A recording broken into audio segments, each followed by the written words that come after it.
Salam and peace. You got your partner Pookie Doodle Squad, better known as AAWRS1. There you go. Back with the fire camp stories, prison fire camp stories. I'm just gonna have to call it what it is, right? So first of all, I got to start off with some corrections. Starting from the last episode about who was actually on the crew, I left out one person. His name was O. He was a Sereno from LA, this young cat, right? He was cool as hell too. He had a wife and a cute little daughter he was trying to get home to. You know what I mean? I remember I was mentioning y'all that some busters from the so-called level 4, come on, man. How you gonna keep that mentality and your points are getting lower? Next thing you know, your points are all the way down that you make it to camp, and you still want to be ignorant to think in that mode. But we're gonna leave that right there. We're gonna start getting into that. Like I said, it's been a long time. You know what I mean? About this here. So I'm just gonna try to remember what I could remember. You know what I mean? So I'm gonna pick it up to whereas I started getting problems from that punk ass police that I was telling you about, the one who wanted to bang. Because I had just stayed away from dude once I see how he was, and I would communicate with him. When dude would come around, I would leave. You know what I mean? So dude started searching my locker and stuff. He started hitting my locker up all the time. You know what I'm saying? To the point to where it was harassment. So I wrote his ass up on a 602 for that. And went talk to the sergeant. The sergeant at the time, we're going to call him C. I could say his whole name, but I'm not. I'm going to say he had to do what he had to do. That's what I'm going to say. You see what I'm saying? He was a brother. I went to him. I told him about dude, basically harassing me. You see what I'm saying? So he was like, well, go ahead and put your 602 through. I'll speak to him. If you have any more problems, get at me. And I was like, okay, cool.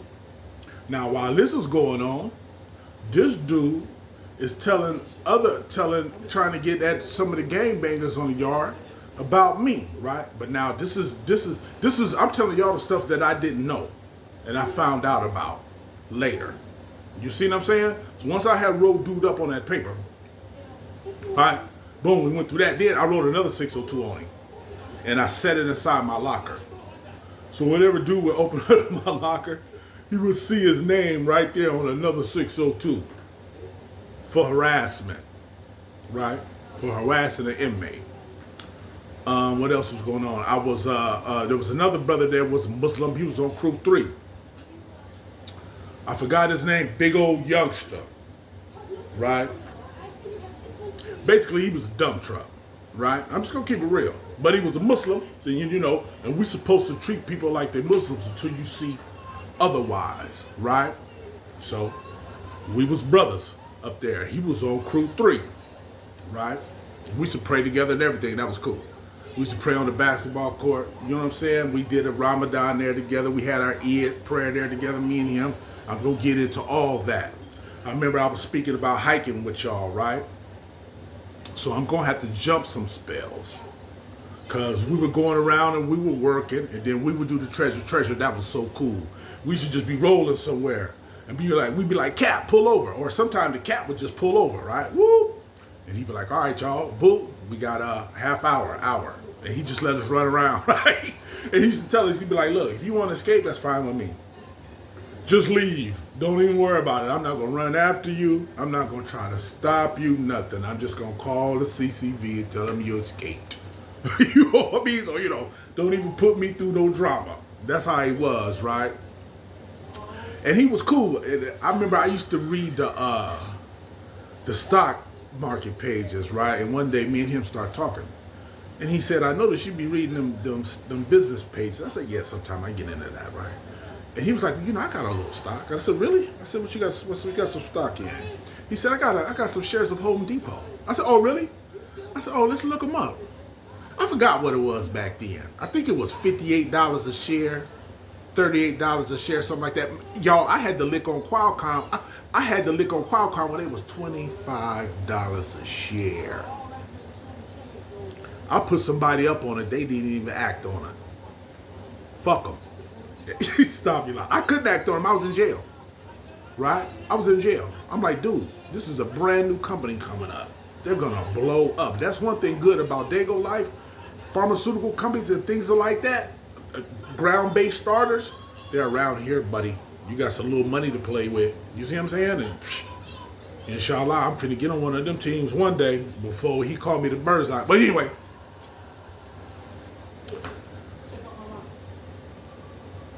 Damn, y'all, I forgot where I'm gonna start at. Hold on.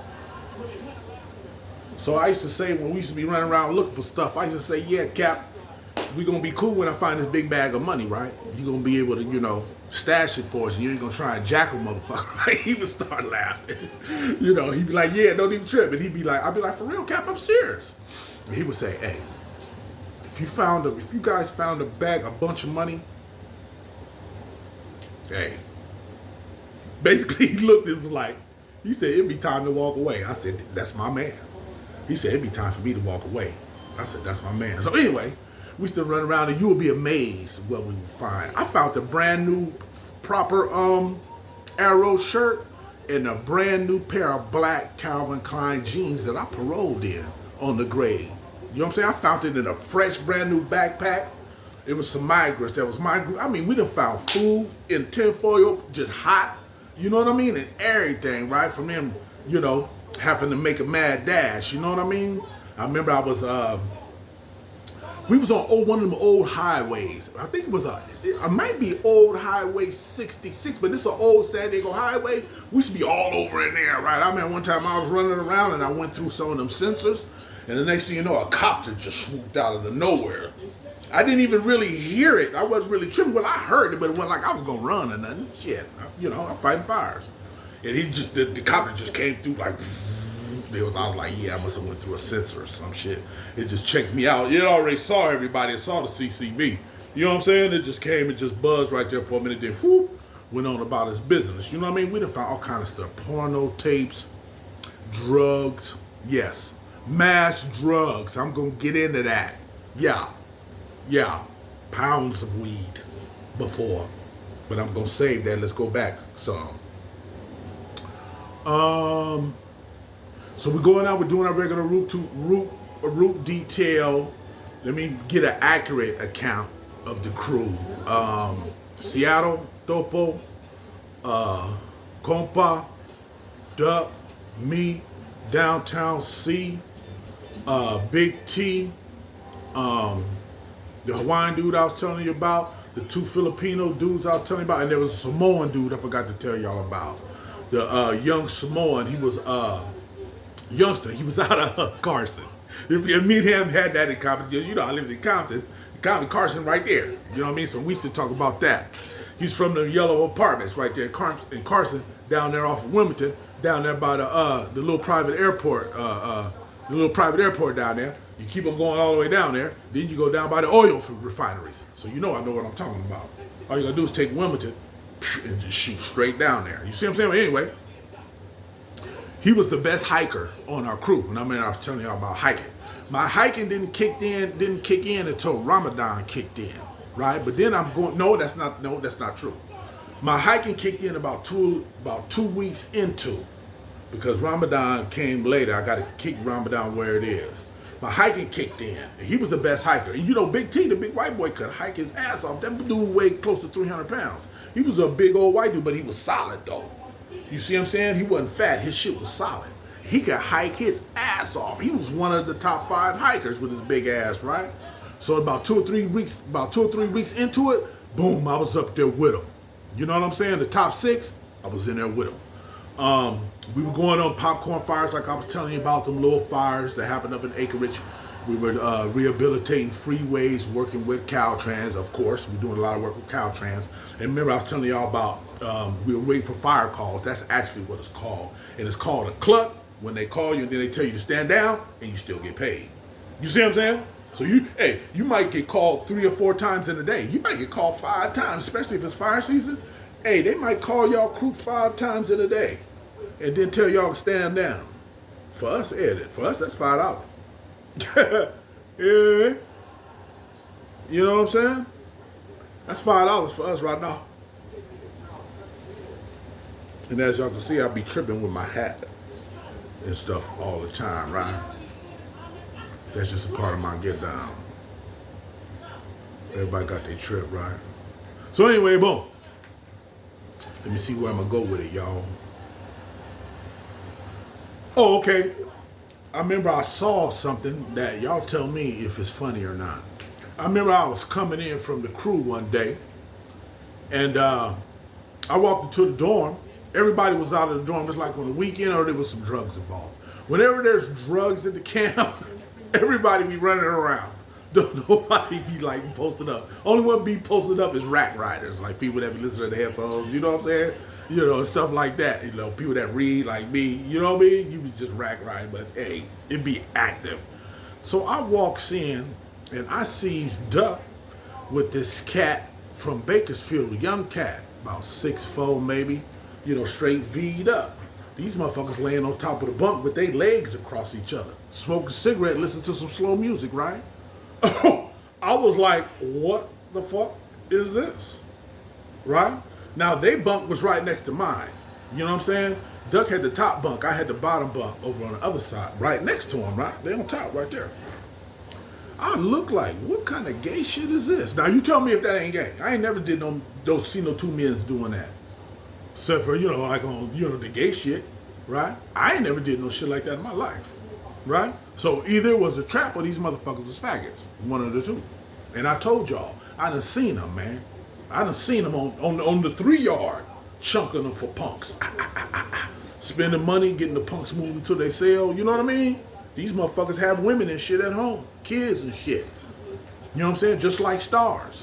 You know what I'm saying? Some of your major picture movie stars are doing the same thing. They got a wife and kids and they're around, you know what I'm saying, running up in booties and getting their booties ran up in. Anyway, I saw that gay as shit. Now you tell me if that shit ain't gay. I didn't trip. I just went on and got on my bunk, man. Did my thing. You know what I'm saying? Put my little headphones on, grab my little book.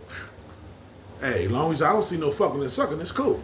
You know what I'm saying? Because then I see that as a problem. I ain't gonna run up on you or nothing like that. I'm just gonna get you rolled up. Because that's a homosexual act right there. And they will do something to you in the Department of Corrections for that. Believe that. You know what I'm saying? Shit, I don't want to see no shit like that. But anyway, boom. I think I'm going to jump to my first major fire.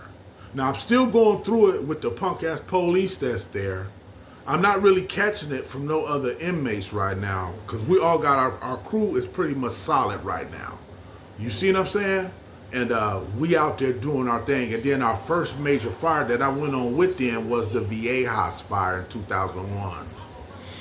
And we were one of the first ones. As a matter of fact, we were the first ones in that fire to cut line. They had the news out there because I remember the Cap said, hey, the news is here. I want y'all to look sharp. Because we used to have a hook line that we used to do. Because we used to get off, you know, in the number that you are ranked in line, and we used to march like that in line. We used to have maneuvers with other camps and stuff a certain time of the year where we do certain competitions and stuff, right? And that was the first fire. I was, I forgot to tell you, I think I was 4th Pulaski, I think. Something like that. Towards the end. You know what I mean? Because you want some bulk towards the end. You see what I'm saying? To get that root. You know what I'm saying? Get that root totally up out of there to where we want to get it down to soil. So by the time that the rake get there, ain't no roots there. It's just soil. And all he got to do is get all the rocks and stuff out of there. So, you know, you put the light Pulaski swingers up to the front, and then the cats that's got a little weight on them, you kick them in the back, right?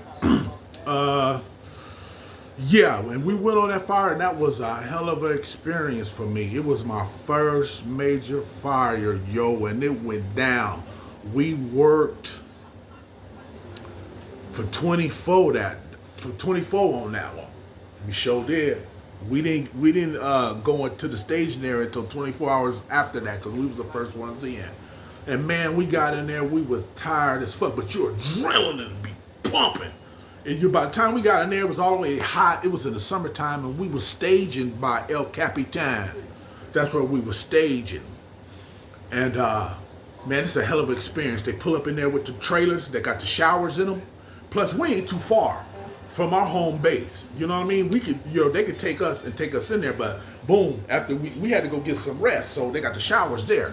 Man, they feeding us big old steaks in the morning, eggs, potatoes. They got big old tables just filled up with everything. Snicker bars, Danishes, there's all type of drinks. There's cases of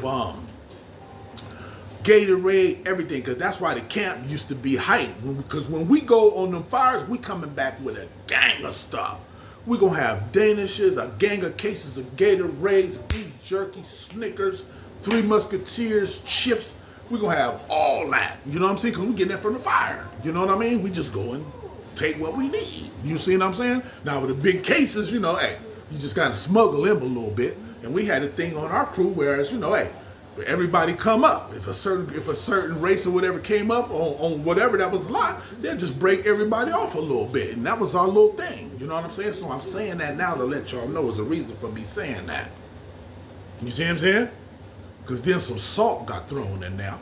And that's when the Sureños came, right? But we're going to leave that. Because it's still a minute before them dump trucks get you out. Right? Because people got to leave from the crew for them to come on to make it there. And then I'm going to tell you who came on the crew, who came from Jamestown, who was at Jamestown with me. He came on the crew. Now remember, a homeboy from Skyline who I messed with his sister, he there at the camp with me now. Duck there. You know what I mean? But Duck getting ready to leave. You see what I'm saying? So and then when Duck leaves, that means we got to replace Duck and get another brother on the crew. You see what I'm saying? To keep it flowing. Other than that, I was cool with all the other police in there.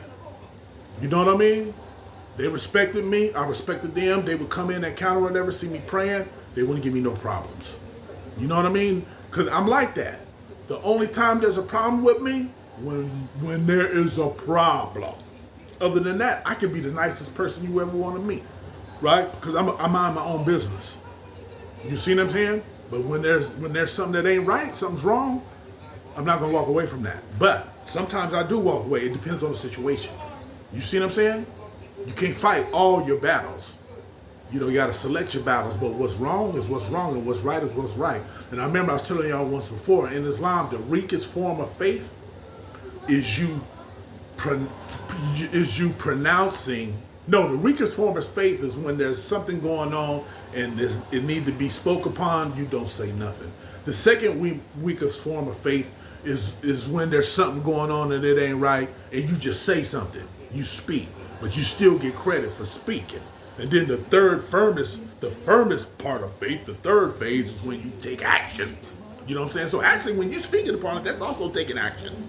Allah made right. When Allah writes it for you only to speak, that's it. You know what I'm saying? That don't mean for you to get up and get the fisticuffs and all that. But I just broke that down for you right there. So now we get ready to bounce. Because I done took y'all a little deep and out of sidetrack. And y'all know me how I get down. So inshallah, when I come back, I don't know where I'm going to start from. Because like I said, it's been a long time. I guess I'll go back to the VA house fire and my experience there of camping out at night and all that. Because we slept overnight there and then, okay, boom. I'm going to freeze it right there, y'all. Y'all got your partner, Pookie Dooley Squad, better known as AAWS1. Dig it. Salams to those of you who are subscribers, especially those of you who are new. Salams to those of you who check me out on the regular. Salams to those of you who check me out every now and again. And salams to those of you who check me out. Salams to those of you who are on the fence. Come on, y'all. Y'all know what to do. Go ahead and do it. I thank you guys for dealing with me with my mishaps and me forgetting stuff, because hey, that's just how it is, man. And I want to try to make you guys laugh. I want to give you an experience. I don't give a damn if you say, oh, he don't know what he's talking about. Hey, this is a part of the thing, man. You see what I'm saying? It's just like you kicking it with your partner. You feel me? And y'all gabbing. Y'all spitting. You know what I'm saying? Salam and peace. Remain blessed. You and your family. Remember to tune in. This is episode 10, right? So inshallah, you guys are tuned in to episode 11. I don't know how many episodes I'm going to do. Inshallah, I'm going to try and cut it down. Salam and peace. Remain blessed. You and your family.